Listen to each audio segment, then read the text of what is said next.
Bonsoir à tous, je suis très heureuse de vous retrouver pour une nouvelle édition du 19h dont voici les principaux titres. En ce 14 juillet, jour de la fête nationale française, l'ambassadeur de France à Monaco, Laurent Stefanini, sera notre invité. Nous ferons le point avec lui sur les liens forts qui unissent la principauté et la France, ainsi que sur l'évolution de la communauté française de Monaco. Après le bac, le brevet, les résultats sont tombés et les deux collèges de Monaco peuvent se prévaloir à eux deux d'un taux de réussite de l'ordre de 99,75%. Le 73e gala de la Croix-Rouge aura lieu lundi sur la place du Casino avec en tête d'affiche la chanteuse Alicia Keys. Yann Bertrand, directeur administratif et chargé de mission à la Croix-Rouge monégasque, nous expliquera pourquoi cette soirée est si importante pour cette entité qui œuvre sans relâche tout au long de l'année. Et puis nous verrons comment occuper les jeunes cet été en pleine période de grandes vacances. Certains s'adonnent au jet ski grâce au passeport culture, quand d'autres s'essayent au cirque. Mais débutons donc ce journal en accueillant l'ambassadeur de France à Monaco. À l'occasion de la fête nationale française, une garden party est organisée aujourd'hui sur les terrasses du Soleil au pied du Casino de Monte-Carlo. Laurent Stefanini nous a rejoint en plateau à l'issue de celle-ci.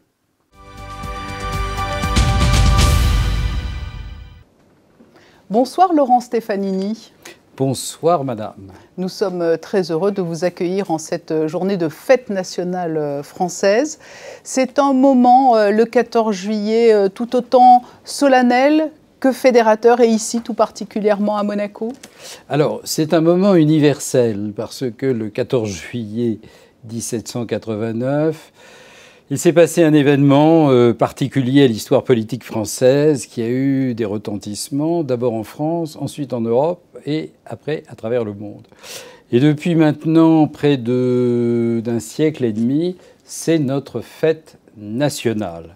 C'est-à-dire que c'est le moment où tous les Français à travers le monde se retrouvent dans une cérémonie d'unanimité nationale, mais ici aussi à Monaco, c'est une occasion de réunir les principaux Français de Monaco, je ne dirais pas tous, parce que malheureusement nous avons une communauté de plus de 9000 résidents, donc on ne peut pas tous les réunir au même lieu, mais tout au moins les présidents d'associations, les membres du conseil consulaire, tous ceux qui sont actifs en principauté de Monaco, et d'inviter évidemment les plus hautes autorités monégasques.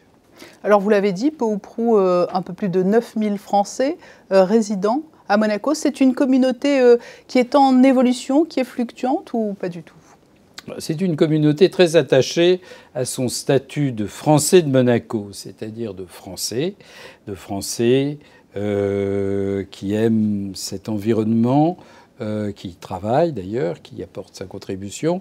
Mais il ne faut jamais oublier qu'il y a ces 9000 Français résidents, mais qu'il y a aussi les dizaines de milliers de Français qui viennent tous les jours travailler en principauté, que ce soit dans la fonction publique, dans la police, dans l'administration, mais aussi dans le secteur privé, dans la banque, dans l'industrie, à Fontvieille, partout. Et donc ça veut dire que ce sont vraiment des dizaines de milliers de Français qui viennent ici faire vivre. Alors vous l'avez dit, une cérémonie était organisée aujourd'hui sur les terrasses du Soleil à proximité du Casino de Monte-Carlo. Quel est le sens du message que vous avez souhaité délivrer à l'assistance, qui était donc pour partie française et composée aussi de personnalités monégasques? C'est un message de solidarité, de communauté d'intérêt, de communauté de destin. Mon propos, c'était d'abord de remercier les autorités monégasques pour la qualité des relations avec la France, de remercier la communauté française de sa solidarité. Nous avons eu des élections présidentielles et législatives qui se sont très bien déroulées avec le soutien du gouvernement princier, de la mairie de Monaco, du département de l'éducation, de la jeunesse et des sports. Donc tout ça s'est bien passé. Donc c'est pour remercier tout le monde d'avoir tenu bon dans cette période un petit peu compliquée. Et puis de dire, nous avons des défis, nous avons des difficultés qui arrivent devant nous. Mais nous nous sommes quand même ici relativement privilégiés parce que nous sommes solidaires et que nous nous tenons les coudes. Donc ça, c'est important. Donc ça, c'est ce que j'ai voulu rappeler. J'ai voulu aussi rappeler qu'il y a quelques jours, nous avons terminé notre semestre de présidence française de l'Union européenne et rappeler aussi un certain nombre d'avancées qui ont été accomplies pendant ces 6 mois de présidence française. Et pour toutes ces raisons, en conclusion, et parce qu'il y a ce destin commun à travers l'histoire, vous plus particulièrement à titre personnel, comment concevez-vous ce rôle d'ambassadeur de France à Monaco, qui n'est pas tout à fait comme tous les autres ambassadeurs de Monaco?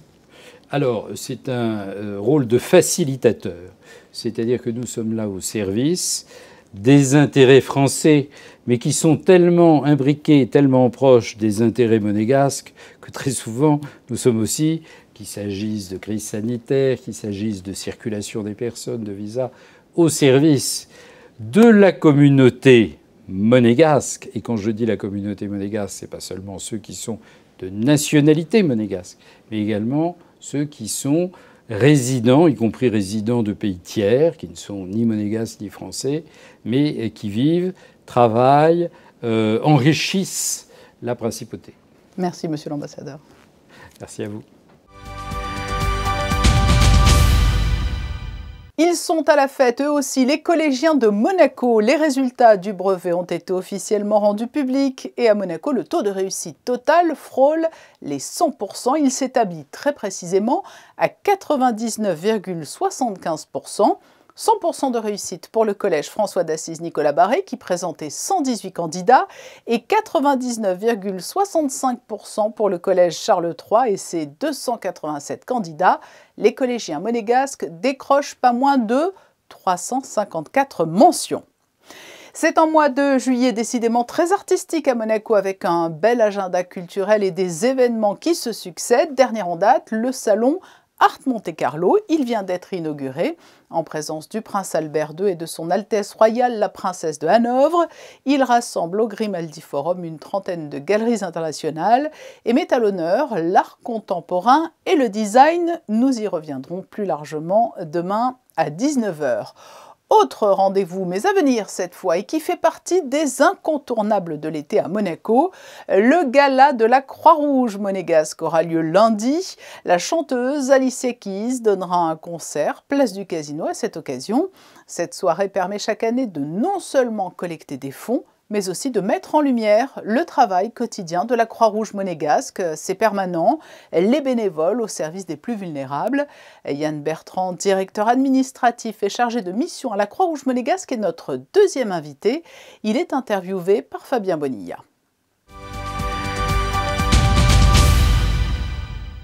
Yann Bertrand, bonsoir. Bonsoir Fabien.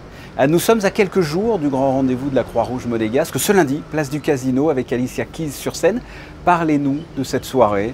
Cette soirée, c'est notre gala annuel, c'est notre 73e gala, qui a débuté en 1948, et c'est vraiment l'accomplissement d'une année de travail, oui. et véritablement une collaboration avec la SBM, et on est très fiers de pouvoir proposer ce concert sur la place du Casino, qui est pour nous l'événement un petit peu de l'année.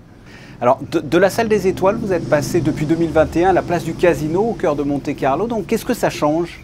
Ça change déjà en termes d'organisation. Ouais. Il est vrai qu'on a essayé de changer un petit peu le modèle et de proposer quelque chose de nouveau.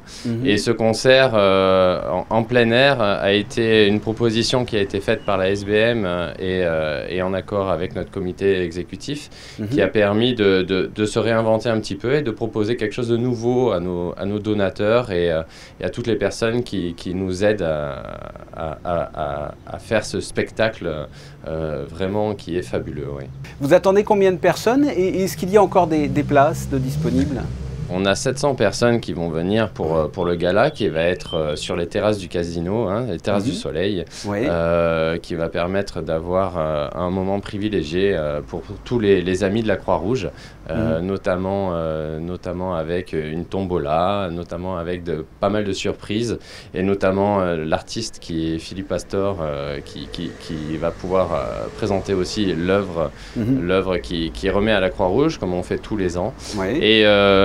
Et du coup, voilà, à l'issue de ce repas et de ce moment un petit peu de convivialité, nous irons sur la place du Casino, où il y aura à peu près 2000 personnes qui pourront assister à, on va dire, le clou du spectacle, qui est le concert d'Alicia Keys en face, on va dire, sur la place du Casino et en regardant les jardins du Casino. Ouais. D'accord. Et il reste encore des places ou pas? Il reste quelques places, j'ai cru voir, mais ça a été véritablement un engouement très rapide pour ce spectacle et pour notre entité qui a pu, on va dire, bénéficier de cet artiste de renommée internationale.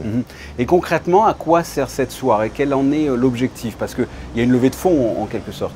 Il y a l'objectif financier qui est de la levée de fonds, hein, mais véritablement, ce qui est primordial pour nous, c'est de remercier les actions de nos donateurs réguliers tout au long de l'année, qui, dans la discrétion et on va dire, dans leur engagement auprès de la Croix-Rouge, qui permettent à notre association de contribuer à aider toutes les personnes vulnérables, à proposer des actions pour la migration, à proposer des actions pour le soutien scolaire pour notre jeunesse. Et donc, de ce fait-là, c'est véritablement, vous savez, tous les dons vont aux actions dans notre entité. Et du coup voilà, ça nous permet, de mettre un petit peu en avant tout ce que l'on a fait grâce à eux et aussi de les remercier véritablement par rapport à leur engagement. Oui. Et cette année, il y a un anniversaire bien particulier aussi. Alors, cette année, c'est les 40 ans de présidence de notre président. Hein. Ouais. Il a pris la présidence en 1982. Et donc, pour nous, c'est une année particulière parce que notre président, le souverain, est véritablement très engagé auprès de la Croix-Rouge et il y attache une importance vraiment particulière. Et on est ravis de pouvoir célébrer cet engagement et il y aura évidemment deux, trois petites surprises, notamment là, on a un timbre qui est sorti et on a pas mal de choses tout au long de l'année qui vont pouvoir célébrer cet anniversaire. Peut-on d'ailleurs rappeler les actions que vous menez tout au long de l'année, des actions sur le sol monégasque, mais aussi à l'international? On a énormément d'actions tout au long de l'année, véritablement. Alors déjà, on a une crèche-garderie, donc on a une action déjà auprès des tout-petits. Oui. Hein, et ça, c'est véritablement une très bonne chose pour Monaco. Mais on a aussi des actions auprès de la jeunesse, auprès de notre qui intervient dans les écoles. On a fait dernièrement une sensibilisation diverses et variées sur des thématiques particulière. Après, on a l'action sociale. On aide véritablement tout le bassin ici, que ce soit Monaco ou même les communes limitrophes pour les personnes qui sont un petit peu en difficulté. On a une grande action dans toutes les maisons de retraite et ça, c'est peut-être pas toujours connu, mais on est présent toutes les semaines dans les maisons de retraite pour faire des animations, des activités, créer du lien et que ce soit les personnes, les bénévoles de notre Croix-Rouge. Et après, à l'étranger, on intervient, on a plus de 11 projets à l'international dans de nombreux pays, comme le Burkina Faso, comme la Bosnie, comme voilà, différents pays comme ça, où on intervient et on essaye d'apporter véritablement une action avec les Croix-Rouges locales sur place. Écoutez, Yann Bertrand, merci. On vous souhaite un excellent gala ce lundi soir à la place du Casino. Merci beaucoup. Merci beaucoup, Fabien. Le gala de la Croix-Rouge, c'est donc lundi soir, lundi 18 juillet, place du Casino. En mode sport, avec le voile qui a été levé sur le début de la saison d'Euroleague de basket, les premiers matchs se joueront les 6 et 7 octobre prochains. Et pour cette entrée en matière, la Roca Team se déplacera à Bologne le 7 octobre, une belle affiche entre les deux derniers vainqueurs de l'Eurocup. Le sport qui permet aux jeunes monégasques de se dépenser tout au long de l'été et de s'occuper sainement. Grâce au passeport culture, ils se voient proposer toute une série d'activités dont nous vous avons déjà présenté une grande partie. Place aujourd'hui au jet ski au port de Fontvieille où se trouve le Roca Jet Club et où se sont rendus Dorine Jarnias et Lionel Bernardi. Dès leur arrivée, les jeunes de Monaco sont dans le bain. Briefing de sécurité et équipement sont obligatoires avant de monter sur le jet ski. Encadrés par des moniteurs diplômés, les jeunes partent en groupe de 2 ou 3 pour des séances de 20 minutes en mer. Le but, c'est pas de leur faire un tour de manège, c'est vraiment de les initier tout d'abord à la sécurité, parce que le plus important, c'est la sécurité. L'idée, c'est de leur faire comprendre qu'on n'est pas des bandits, on n'est pas les voyous de la mer, au contraire, on est respectueux et de l'environnement et des autres pratiquants pour que la pratique reste harmonieuse pour tout le monde. Et c'est unanime, tous les jeunes repartent avec le sourire. Et voilà, une merveille! C'est incroyable, c'est une expérience comme jamais. Les sensations, il y a de l'adrénaline, c'est vraiment très amusant et j'ai pris beaucoup de plaisir. C'était exceptionnel, honnêtement, la sensation quand on avance sur les vagues ici, c'était magnifique, honnêtement. Et avoir la possibilité de faire ça à Monaco, c'est génial, moi je trouve. Le Roca Jet Club participe au passeport culture depuis le lancement en 1995. Pour eux, c'est l'occasion d'initier des jeunes. C'est pour nous le seul moyen d'accéder aux jeunes et aux scolaires, parce que vous avez vu qu'il faut un moniteur quasiment par adolescent. Donc le passeport nous donne cette opportunité. Une activité jet ski qui n'est pas terminée. Des séances sont organisées tous les mercredis jusqu'à la fin de l'été pour les jeunes de Monaco de 12 à 25 ans qui bénéficient du passeport culture. Ces sportifs aussi, cela demande un sens artistique, mais une belle condition physique également. Pendant 3 semaines, l'école de cirque de Tourette-le-Vins s'est installée sous le chapiteau de Fontvieille, qui abrite chaque année en janvier les exploits des plus grands circassiens actuels. Et tout comme pour le jet ski, cela permet aux plus jeunes de s'initier à cette discipline. Voyez ce reportage de Dorine Jarnias et Lionel Bernardi. Jonglage, acrobatie, théâtre, trampoline ou trapèze, les enfants qui participent aux stages de cirque sont initiés à toutes les activités. C'est la première fois que des stages aussi longs sont organisés sous le chapiteau et à cette occasion, c'est l'école du cirque de Tourette-le-Vins qui a été invitée pour tout organiser. Monsieur Pils nous a invités à une opportunité formidable de se mettre sous le chapiteau du festival. Donc pour nous c'est formidable parce qu'il y a beaucoup de place et en plus c'est tellement prestigieux, donc on essaye d'expliquer aux enfants que c'est quand même unique. Les enfants sont bien accompagnés, ils sont répartis en groupes suivant leur âge et il y a toujours au minimum 2 encadrants par activité. Mais l'objectif est aussi de les laisser apprendre par eux-mêmes. Il faut toujours considérer l'enfant comme une personne à part entière. Ça passe par du respect et de la compréhension. Ce n'est pas parce qu'il n'y arrive pas qu'il n'y arrivera jamais. Au contraire, apprendre l'échec en cirque, c'est normal. Faire tomber une balle, ça arrive des centaines de fois avant de savoir jongler. C'est toujours apprendre à tomber et se relever. Le but du stage, initier les enfants afin qu'ils puissent découvrir et si ça leur plaît, pourquoi pas continuer. Il faut tout faire pour que les jeunes qui ont envie de faire du cirque, au moins de vouloir apprendre quelque chose au sujet des disciplines de cirque, pour leur offrir un espace. Et comme en été, en juillet, là maintenant, on a pu libérer le chapiteau pendant une période de 3 semaines. Pourquoi ne pas les inviter pour faire les stages ici sous le chapiteau qui est à disposition, qui est grand, qui a tous les éléments qu'il faut. Une semaine de stage qui se terminera par un petit spectacle où les parents pourront observer les évolutions de leurs enfants. Et pour ceux qui ne se sont pas encore inscrits, il reste encore 2 semaines d'apprentissage jusqu'à la fin du mois de juillet. Nous évoquions au début de ce journal le 14 juillet pour célébrer avec un tout petit peu d'avance la fête nationale française. La Note Bleue a offert mercredi soir à ses habitués un concert de jazz avec la chanteuse américaine Erika Papillon-Posé, qui est de formation classique, mais a néanmoins le jazz dans son ADN. Christina Tomel et Olivier Bonello l'ont rencontrée quelques heures avant son entrée en scène. Bonsoir.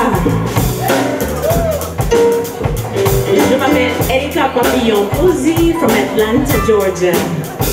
La musique a toujours fait partie de sa vie. Ayant vécu son enfance à la Nouvelle-Orléans, berceau du jazz, et ayant suivi une formation classique, Erika Papillon-Posé se définit entre feu et glace, le jazz et la musique classique servant sa personnalité. I have many influences, of course, but I think my primary influences are Sarah Vaughan, Nancy Wilson, yes. And my music is, I am classically trained and jazz trained, though I'm from Louisiana, so I have Creole in me, jazz, blues, but in university I study classical music as an opera singer. So I also love some of my favorite composers, Ravel, Poulenc, Debussy, and it's all jazz influenced to me. I still hear jazz very much. Jazz influenced classical, classical influenced jazz. So it's a family. Une belle histoire qui a débuté il y a quelques années en France. C'est lors du Nice Jazz Festival en 2017 qu'Erika Papillon-Posé croise le chemin du groupe Spiral Trio. Depuis 1 an, ils parcourent ensemble les festivals en France. Ils ont participé l'an passé à un premier festival européen et ils effectueront cette année une tournée estivale dans la région du Sud. Et c'est à la Note Bleue, en Principauté de Monaco, qu'a débuté cette tournée. Les conditions météo sont particulièrement clémentes et estivales depuis plusieurs jours maintenant. Est-ce que cela va durer, Christine Datomel ? Eh bien, demain, Patricia, la journée sera généralement ensoleillée malgré quelques passages nuageux. Il soufflera une légère brise durant l'après-midi. Du côté du thermomètre, 23 degrés pour les minimales et 30 pour les maximales. L'eau de mer sera à 27 degrés. Le soleil se lèvera à 6 h et se couchera à 21h12. Demain, nous fêterons les Donald. Merci Christinda, c'est la fin de ce journal. Je vous donne rendez-vous demain à 19 h pour une nouvelle édition. Et pour nous quitter, les photos du jour, signées Michael Alési, sont consacrées au stage de cirque organisé sous le chapiteau de Fontvieille à l'occasion des grandes vacances d'été. À demain, 19 h. D'ici là, passez une très belle soirée.